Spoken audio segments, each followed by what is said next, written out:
দখলদার ইসরায়েলি বাহিনী এবং ফিলিস্তিন পুরোদমে যুদ্ধ চলছে।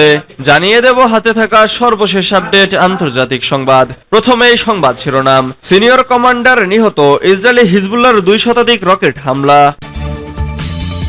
এরপর জানিয়ে দেব যুদ্ধবিরতির জন্য ব্যাপক ছাড় হামাসের। এদিকে ইউক্রেনের যুদ্ধের অবসান চান ট্রাম্প, বলেছেন পুতিন। আরো জানিয়ে দেব পশ্চিম তীরে প্রায় 5,500 নতুন আবাসনের অনুমোদন নেতানিয়াহুর। সর্বশেষ জানিয়ে দেব গুরুত্বপূর্ণ পাহাড়ি শহর রাশিয়ার দখলে, নতুন চ্যালেঞ্জের মুখে ইউক্রেন। এতক্ষণ শুনছিলেন সংবাদ শিরোনাম, এবারে বিস্তারিত।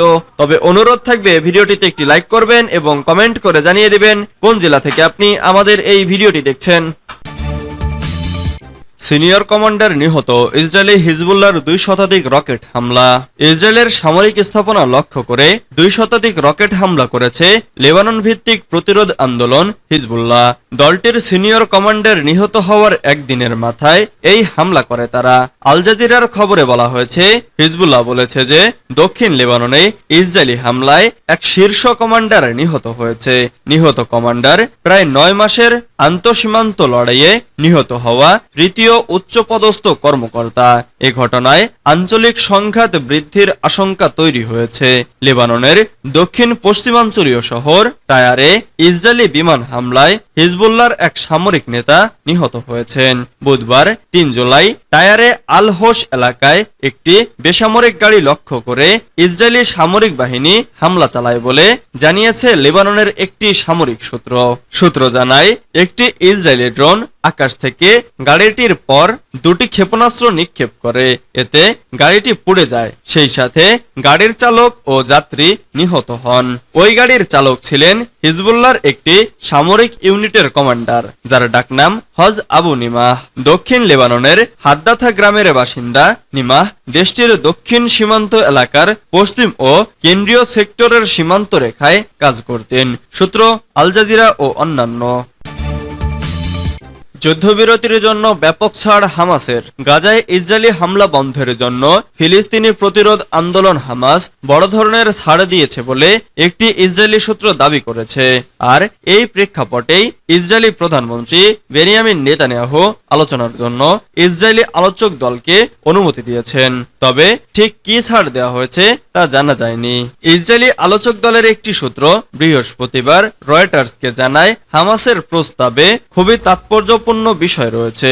পরিচয় প্রকাশ না করার শর্তে ওই ইসরায়েলি কর্মকর্তা বলেন, এটি আলোচনাকে এগিয়ে নিতে পারে, সত্যিকারের বাস্তবায়নযোগ্য একটি চুক্তিও হতে পারে। ধারাগুলো সহজ না হলেও চুক্তিটি বাতিল করা ঠিক হবে না। এদিকে এক মার্কিন কর্মকর্তা বৃহস্পতিবার সাংবাদিকদের বলেছেন, হামাস বেশ বড় প্রস্তাব দিয়েছে। তিনি আশা করেন এর ফলে স্থায়ী যুদ্ধবিরতির পথে এগিয়ে যেতে একটি চুক্তি হতে পারে।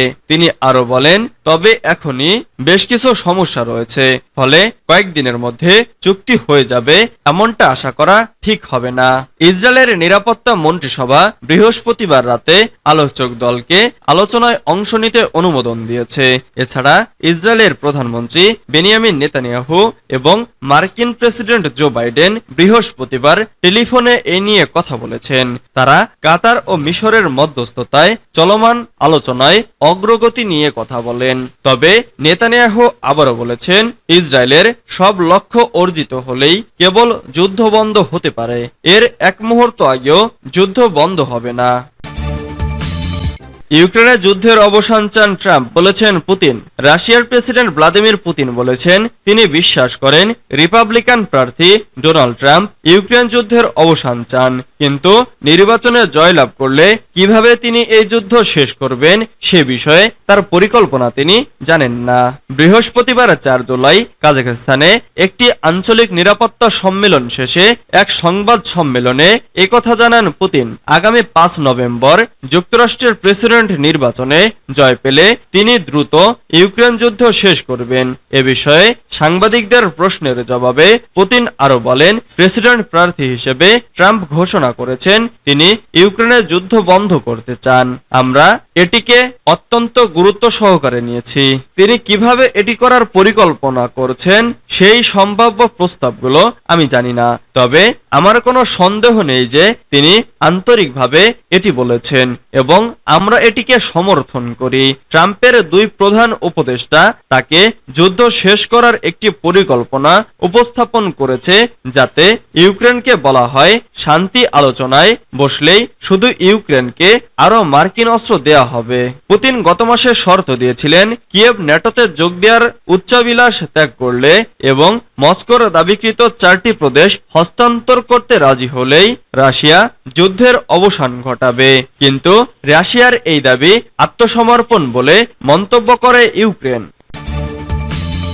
পশ্চিম তীরে প্রায় ৫,৫০০ নতুন আবাসনের অনুমোদন নেতানিয়াহুর। ফিলিস্তিনের পশ্চিম তীরে নতুন ৫,৩০০ আবাসনের অনুমোদন দিয়েছে ইসরায়েলের ক্ষমতাসীন সরকার। আজ বৃহস্পতিবার ৪ জুলাই এই পরিকল্পনাটি পাশ হয়েছে বলে জানা গেছে। ইসরায়েলের সরকারের একটি উচ্চ পর্যায়ের সূত্র জানিয়েছে, গাজায় যুদ্ধবিরতি সংক্রান্ত আলোচনা ফের শুরু করতে চান প্রধানমন্ত্রী বেনিয়ামিন নেতানিয়াহু। সেজন্য ইতোমধ্যে প্রতিনিধি পাঠানোর সিদ্ধান্ত নিয়েছেন তিনি। রাজনীতি বিশ্লেষকদের মতে এই মুহূর্তে নেতানিয়াহুর সামনে বড় দুটি চ্যালেঞ্জ উপস্থিত হয়েছে। প্রথমটি হলো হিজবুল্লাহ এবং দ্বিতীয়টি হলো ফিলিস্তিনকে রাষ্ট্র হিসেবে ইউরোপের বিভিন্ন রাষ্ট্রের স্বীকৃতি প্রদান। দুটো চ্যালেঞ্জই তার নেতৃত্বাধীন সরকারের জন্য স্পর্শকাতর। সূত্র এপি। গুরুত্বপূর্ণ পাহাড়ি শহর রাশিয়ার দখলে নতুন চ্যালেঞ্জের মুখে ইউক্রেন। ইউক্রেনের পূর্বাঞ্চলের গুরুত্বপূর্ণ পাহাড়ি শহর চাচিভ ইয়ারের একাংশ দখল করেছে রুশ বাহিনী। এই কৌশলগত বিজয় ইউক্রেনীয় বাহিনীর জন্য গুরুতর সমস্যার সৃষ্টি করতে পারে, কারণ এই এলাকাটি রক্ষায় ইতোমধ্যে হিমশিম খাচ্ছিল ইউক্রেন। এবার তা আরো কঠিন হয়ে পড়বে বলে আশঙ্কা করা হচ্ছে।